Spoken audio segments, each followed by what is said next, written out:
Erev Tov Chaverim, I'm Steve Ben-Nun. You're watching Israeli News Live. We've got reports coming out of Syria. In fact, France's 24.com reporting that 80 fighters in northwest Syria have been killed.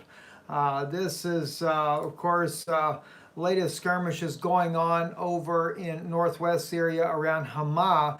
First, it was the Syrian army that got hit by jihadists, and that's coming according to the article here on Amman News.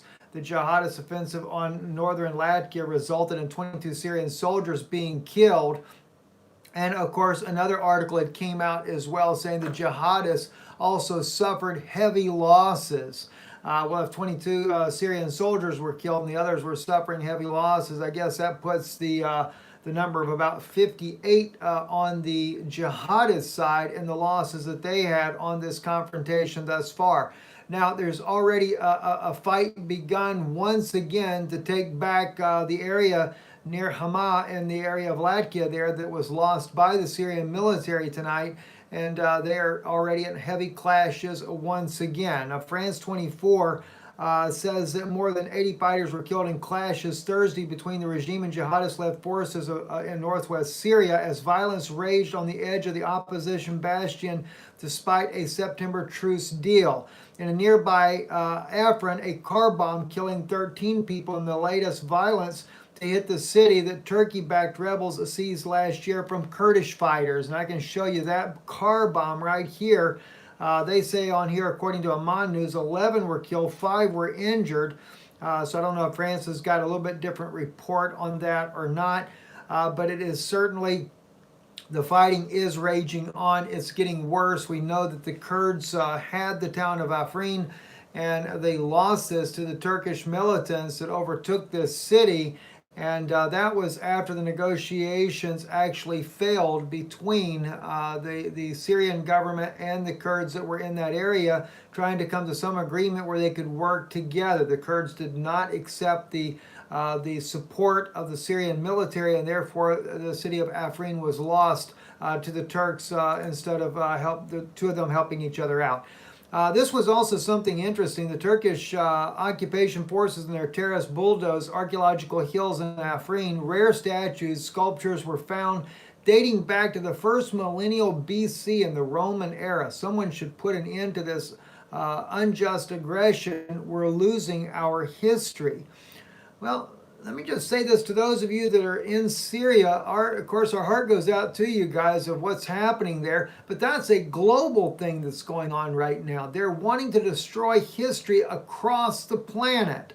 This is why you see all the different issues about historical events in every nation on the planet. Syria is no different. The United States, as much as the African American people have suffered as a result of the slavery, but yet they're destroying statues. They want those down as well. They're doing it down in South Africa. They're doing it over in Europe. They're taking down all the Russian statues from where Russia liberated the different countries from the Germans.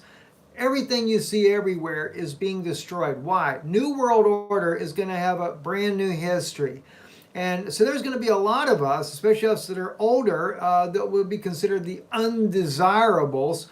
It's interesting. I'm seeing it already. The younger generation is being educated and so brainwashed into thinking that people are just useless eaters.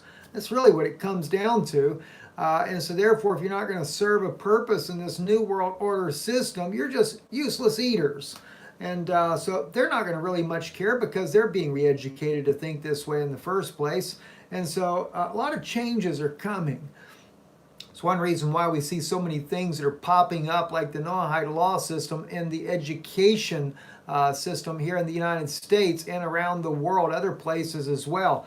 If you haven't seen the video we did, we had it here on Israeli News Live about the Noahide system and Freemasons working together. The 21st degree Freemasons are going to be the Noahide judges. Dwayne, who sent that first book clip to me, really caused me to do some serious deep digging, and that's one thing we discovered on that. It's no longer here on Israeli News Live because, as we said before we loaded it, we knew we'd have some issues with that, but we did post that. It is on our Patreon channel. You can check it out there. if you haven't seen that video already. Pretty much all those videos on those subjects. We can't keep here very long. We actually got a hit on our YouTube channel today. They removed a video against our will because they said it violated policies of YouTube. That's actually the second video they've removed off of our channel here in the last couple of weeks. So friends, we have to realize we have to make certain changes, certain plans and preparations for what is coming. Also, if you've gotten our app, if you've downloaded that yet, I know it's available on Android, Israeli News Live. Keep in mind, right now, the only loads that are there are Chinese. We will start tomorrow getting our news and things uploaded there on the new app that you can download, and it should be available on Apple products also in the very near future. Those are also being run completely separate from YouTube, so therefore don't have to worry about anybody just taking those down. Don't forget too, we have our BitChute channel. People are telling me now you can get to the BitChute. It's Israeli News Live on BitChute. Just type those words into your search engine. We'll try to also place a link in here. If you happen to be watching the broadcast, know the link. If you could share that with people, that would be great.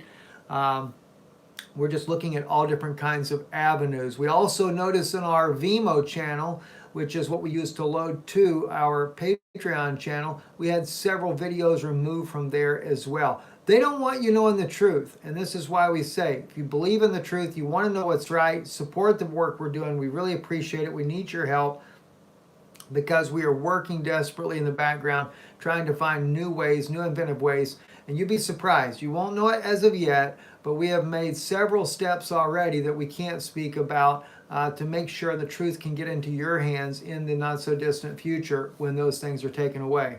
We saw President Trump is making this new thing also about freedom of speech there. Saw that on Twitter today.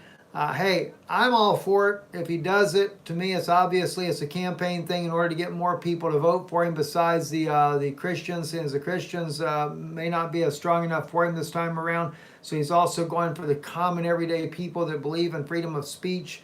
It's a nice gesture there. It'd be lovely to see that really work out. But at the end of the day, we know it's not going to happen that way. Anyway, if you value freedom of speech, please support the work we're doing.